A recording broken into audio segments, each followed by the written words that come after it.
Bajaur is where the war on terror could be won or lost. It is the most troubled of Pakistan's tribal areas and where key Taliban and Al-Qaeda leaders are hiding. The Pakistani authorities are stung by criticism they aren't doing enough. So a group of journalists are taken on a rare trip there to show the efforts being made. This is a geographically important area, bordering Afghanistan, where militants crisscross to launch attacks against coalition forces, and now attacks within Pakistan itself. A group of men the military say are militants are paraded in front of the journalists.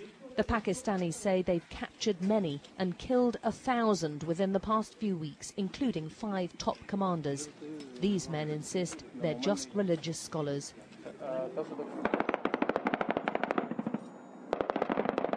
The battle here is intense guerrilla warfare, but the enemy is well armed with considerable firepower. This is no ragtag disorganized group, but a tough fighting force. The area is deserted, save for the 2 fighting sides. The civilians have long fled.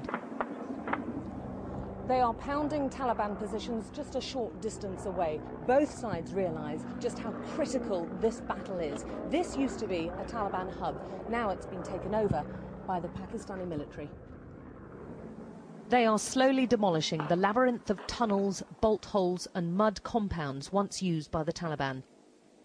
The Pakistani military is in no doubt how critical this battle is for them, but especially for the militants.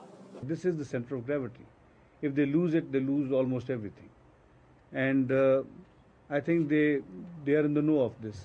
They understand this, and they would like to give it their best shot.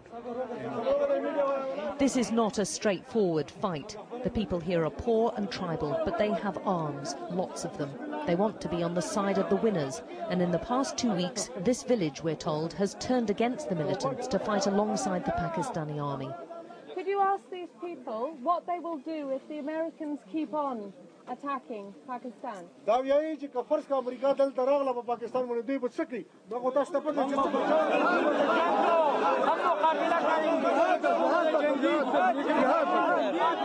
We will fight them to the last man, they say, and they look as though they mean it.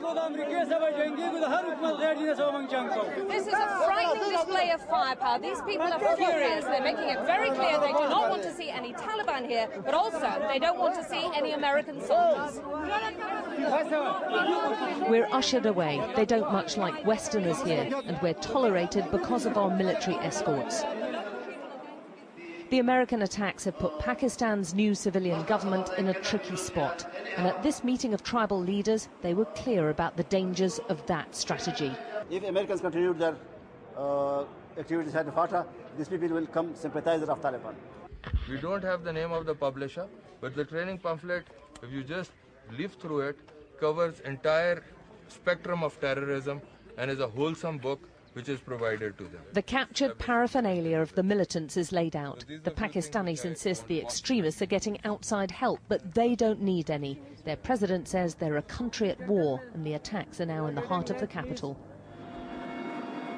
On the flight back, we're told the battle we've left has critically injured 3 Pakistani officers. 1 has lost both legs. Let no one say we aren't making sacrifices, is the message from the Pakistanis. Alex Crawford, Sky News, Bajaur, Pakistan.